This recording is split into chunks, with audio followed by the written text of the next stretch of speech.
ओम श्री गुरु सत्ताय नमः। सभी को प्रणाम। मौन के विषय में परम पूज्य गुरुदेव के विचार। कितने ही व्यक्तियों की ऐसी आदत होती है कि उनसे चुप नहीं रहा जाता। हर वक्त कतरनी की तरह उनकी जीभ चलती रहती है। कोई कहने योग्य आवश्यक बात हो या न हो, उन्हें कुछ न कुछ कहे बिना चैन नहीं मिलता। व्यर्थ की अनर्गल, झूठी, मनगढ़ंत, निष्प्रयोजन गपशप करने में उन्हें बड़ा मजा आता है। वास्तव में ये एक बहुत बड़ा दुर्गुण है। वाणी हमारी पवित्र आध्यात्मिक एवं महत्वपूर्ण शक्ति है। इसके एक एक अणु का सदुपयोग होना चाहिए। लोग नहीं समझते हैं कि शब्द के साथ हमारी कितनी विद्युत शक्ति, जीवनी शक्ति एवं प्राण शक्ति मिली रहती है। ज्यादा और बेमतलब बोलने से हमारी संचित शक्तियों का नाश होता है।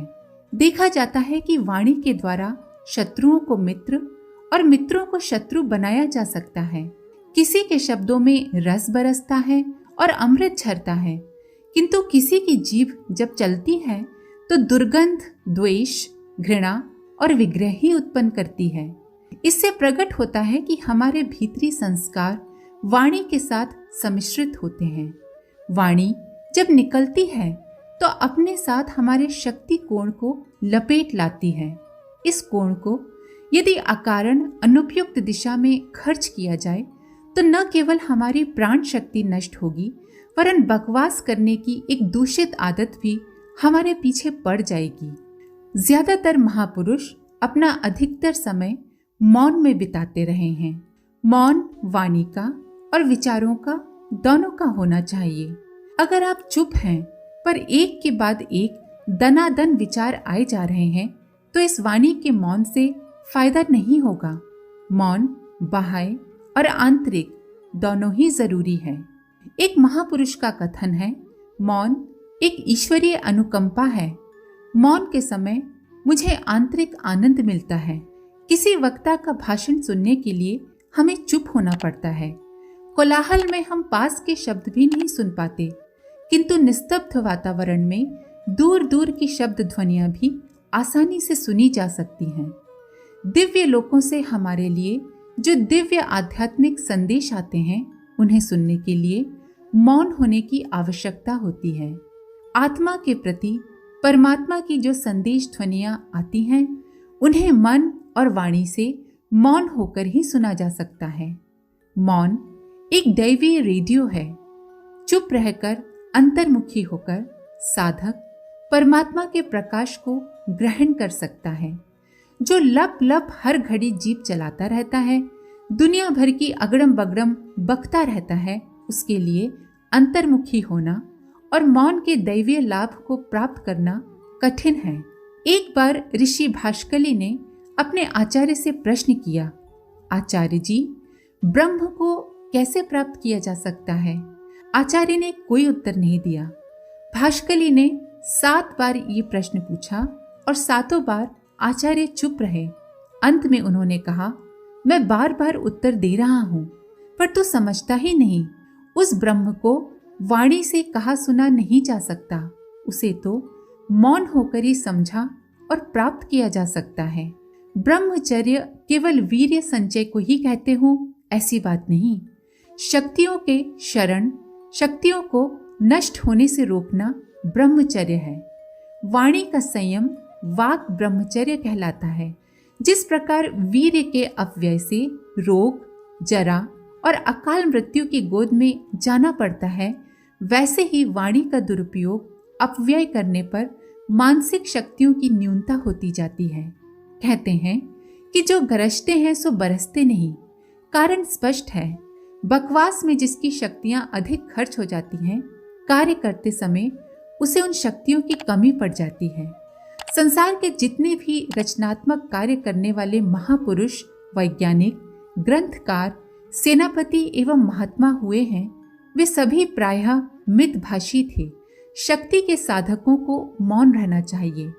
मित भाषण को या कम बोलने को शास्त्रकारों ने मौन कहा है। जो भाषण किसी के लाभ, हित या कल्याण के उद्देश्य से किया जाता है वह भी मौन है। उतना ही बोलना चाहिए जितना बोलना आवश्यक है। शेष समय में चुप रहना चाहिए। योग शास्त्रों में 4 वाणी बताई गई हैं: परावाणी, पश्यंती वाणी, मध्यमा वाणी और वैखरी वाणी। इनमें से परा और पश्यंती सूक्ष्म होती हैं, मध्या और वैखरी स्थूल होती हैं। मन में जो संकल्प उठते हैं, जो सोच विचार ऊहापोह तर्क वितर्क आयोजन वियोजन होते हैं, उनमें सूक्ष्म वाणी का प्रयोग होता है। मध्यमा वाणी कंठ में रहती है और वैखरी वाणी जिह्वा में रहती है। फुसफुस करना, अस्पष्ट बोलना, ये वाणी कंठ से उत्पन्न होती है और स्पष्ट ध्वनि वाली वाणी जिह्वा से उत्पन्न होती है। इन चारों वाणियों का हमें संयम एवं सदुपयोग करना चाहिए।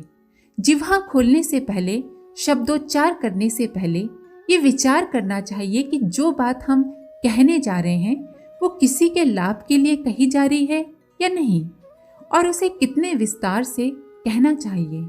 इन दोनों प्रश्नों को सामने रखकर भाषण करना, इस प्रकार ध्यान रखकर जो वार्तालाप किया जाता है वह मौन है। लोक हित की, परमार्थ की दृष्टि से जो कुछ भी कहा जाता है वह मौन है। निष्प्रयोजन फिजूल बातों से बचना मौन का प्रधान उद्देश्य है। मन में उठने वाले विचारों में विविध कल्पनाएं होती हैं। उनमें दृश्य और वाणी 2 अंग होते हैं। इसमें भी संयम बरता जाना चाहिए। लोक हितकारी, परमार्थिक, सात्विक, वास्तविक और उचित कल्पनाओं को ही मस्तिष्क में स्थान मिलना चाहिए। व्यर्थ की चिंताएं, कल्पनाएं, तृष्णाएं मन में भरे रहने से परा एवं पश्यंती वाणियों का शरण होता है। आत्मिक शक्तियों का अपव्यय होता है। मन और शरीर दोनों को मिलाकर ही पूर्णता आती है। जो एकांगी है वह अधूरा है। जबान से चुप रहना और मन में तूफान चलते रहना, ये तो अधूरी चीज हुई। मौनी का ही दूसरा नाम मुनि है। मुनि से जीवन शक्ति दूर नहीं होती। अब प्रश्न है कि मौन की साधना किस प्रकार की जाए। इसका उत्तर ये है कि सप्ताह में 1 दिन या पखवाड़े में 1 दिन मौन व्रत होना चाहिए। कम से कम 4 घंटे लगातार होना चाहिए। यदि प्रतिदिन 2 घंटे की साधना हो सके तो और भी अच्छा। सुविधानुसार यदि समय और भी अधिक बढ़ाया जा सके तो और भी अच्छा। मौन के समय अन्य शारीरिक कार्य नहीं करने चाहिए। पूर्ण विश्राम लेते हुए एकांत स्थान में रहना चाहिए। मौन काल में पुस्तकें नहीं पढ़नी चाहिए और न ही विविध विषयों पर मन लगाना चाहिए। इस समय चित्त को सब ओर से हटाकर इष्ट देव का या प्रकाश ज्योति का ध्यान करना चाहिए। मौन काल में भोजन भी नहीं करना चाहिए।